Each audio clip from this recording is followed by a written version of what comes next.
Hello and welcome to another episode of Hair Bear Reads Reddit. And if you found your way to my cozy little corner of the internet and you like a story or two, sit back and relax, have a listen, have a laugh, take your shoes off and set a spell.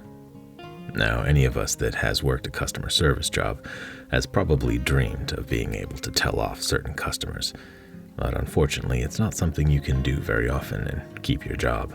But fortunately, there's a place we can go to live vicariously through those who have lived that golden dream.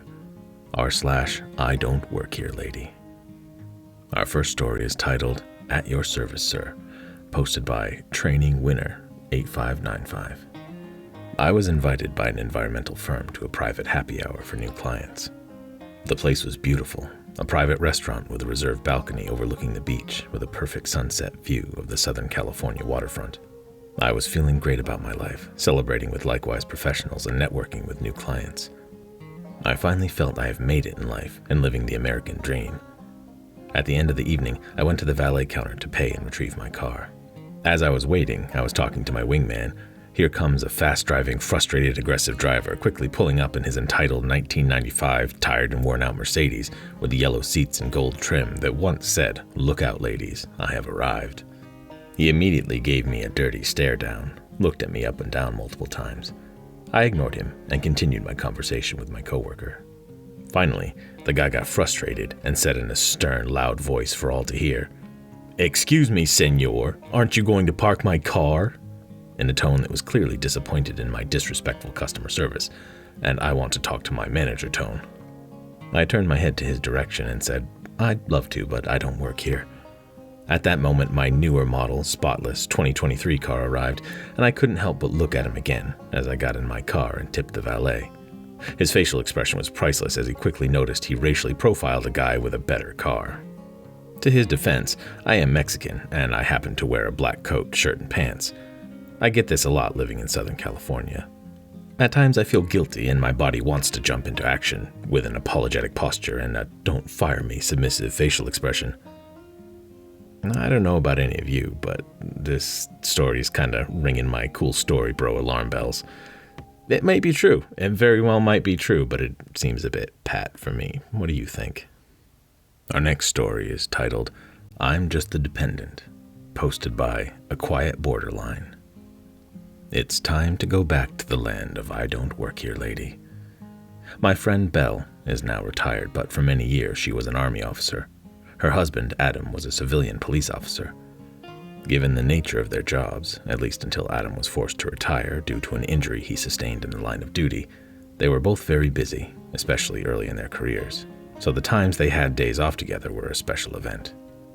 It was rough sometimes, but they made it work, and to this day, they're still two crazy teenagers in love. Oh. There's an important thing to note about Adam. He was raised to be respectful and courteous to women. Chivalry, you might call it. It's one of their rare days off together and they decide to run some errands and get dinner together. A new store in town opened the week before and they decided to check it out. They get there and Adam is, as always, being the perfect gentleman. He's holding the door open for Belle, pushing the cart, helping shorter people reach items on the top shelf, that sort of thing. This gets noticed by others. Women playfully tease their husbands with, "Why don't you do that for me, honey?" And this encourages the men to start playing the chivalry game. Meanwhile, Belle is loving the attention and showing mild PDA, gentle pecks, smoothing out his collar, grinning at him, etc. According to her, it's like falling in love with him all over again. They check out, and there's a sign at the register saying that there's a military discount. Adam gets Belle's wallet out of her purse, it was resting in the cart's child seat, and shows her military ID so they can get a discount. Once they leave, Adam tells Belle he'll load the trunk and put the cart back, and just to relax in the passenger seat. While he's loading the trunk, an older gentleman comes up, dressed nicely. Adam notices, stops what he's doing, and asks politely, "Can I help you, sir?" "My wife and I have noticed your behavior to your wife in the store, and I wanted to commend you. It's nice to see such attention and care to a lady." "Thank you," Adam said. "She's my classy lady, so I treat her as such." "As you should. What's your name and rank, soldier?" Adam suddenly realized what was going on. "Oh, my wife is the officer. I'm just the dependent." The gentleman blushed. "I'm sorry. I heard you say that you had a military ID to present at the checkout." It's at this point Belle, having been alerted by the conversation, steps out. She recognizes the gentleman. "You're the new colonel, right?" she asked. "Yes, ma'am," the man said. "I understand you're an officer as well."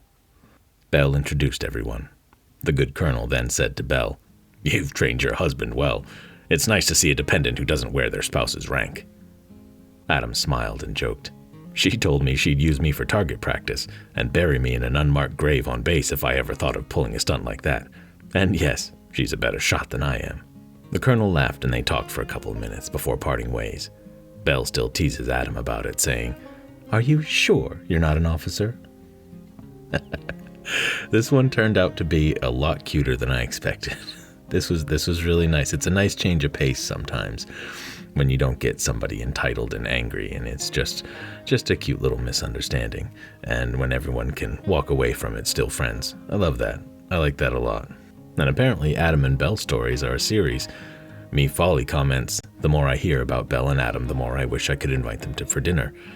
We'll have to find some more of these later on. Our next story is titled, "You Must Work Here, You're Standing Up," posted by Lenny Briscoe 8220. I don't have a car, so I regularly use the light rail in my city. I was on my way downtown to meet a friend, and the train was pretty packed. I saw an older woman get on, and I gave her my seat, and then decided I'd just stand since I was close to my stop. I'm playing on my phone, and I hear a woman ask a question about a certain stop. I didn't look up, but then she asked again with an angry tone. I look up, and she's staring right at me. "I said, how do I get to such and such stop?" Her attitude automatically turned me off, so I said, "How the hell should I know? I don't work here." "You must work here. You're standing up." Now we are the center of attention on the train. I start pointing at other people on the train. He's standing. She's standing. Do they work here? I'm wearing a jacket and jeans. Where does it say Metro? It finally hit her how stupid she sounded, and she puts her head down because I was making some serious eye contact. I got off at my stop, and she had the audacity to say, "You didn't have to be so rude," right before the doors closed. All I could do was laugh. Now, I don't blame anyone for making a snap judgment. It happens. It's actually a survival instinct, I believe, and we all do it. The difference, however, between a normal person and the self-entitled variety is the refusal to back down and doubling down on a bad decision. You should never be ashamed to say, "Oh, I'm sorry, my mistake," and walk away. And additionally, down in the comments, Unicorn says what I always like to say as well. Even if you did work for the train, she still had no reason to speak to you in that way. She could have said "excuse me" and choked down the attitude because you didn't hear her the first time. She was trying to save her pride, so she projected her rudeness on you at the end.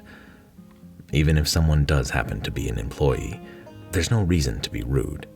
We're all just people at the end of the day.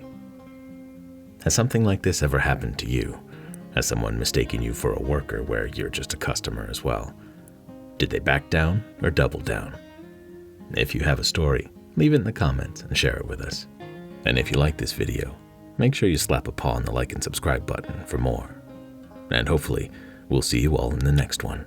Until then, take care, be good, and bear up.